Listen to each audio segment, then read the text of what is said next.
السلام السلام عليكم ورحمة الله تعالى وبركاته دمان أصحابتي دقالي قاد بندي السلامية إن عشركي كواد waxaan isku soo baranay qaabka loo xiro guud ahaan Facebooka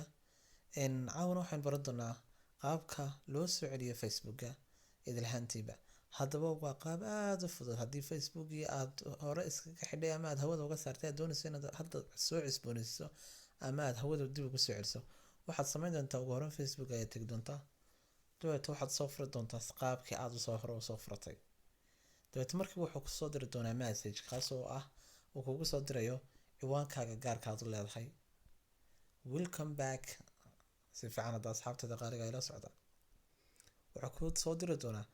message uu kugu soo diri doonaa gmailka aad waqti xaadirka u isticmaalayso okay welcome back to Facebook hi abdi Facebook account associated with dhagax hadda waad la socdoonaysa reactivated by recently logging to the application Facebook for Android markii hore weyn isla ogeyn inaan xiray guud ahaantiiba oo aan idhi deactive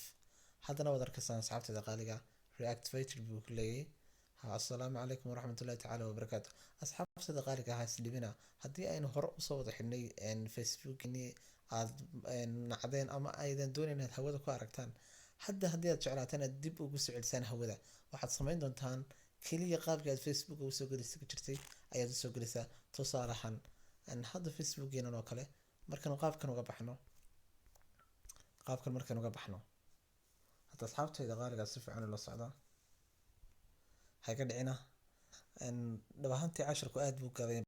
tusaale ahaan u soo dheereeyay waysaan isku faano page-kan waa waxa Facebook yaan hore u xiray waxaan doonayaa hadda inaan galo waad arkaysaa waan click gareeyay dabeetana passwordka ayaan raacin doonaa haddii ilaahay waad la socotaan ma filay asxaabtada qaaliga loogan markan saas kale u yiraahdo wuxuu markiiba ku soo doorayaa asxaabtada qaaliga maaha welcome mar labaad ku soo dhawow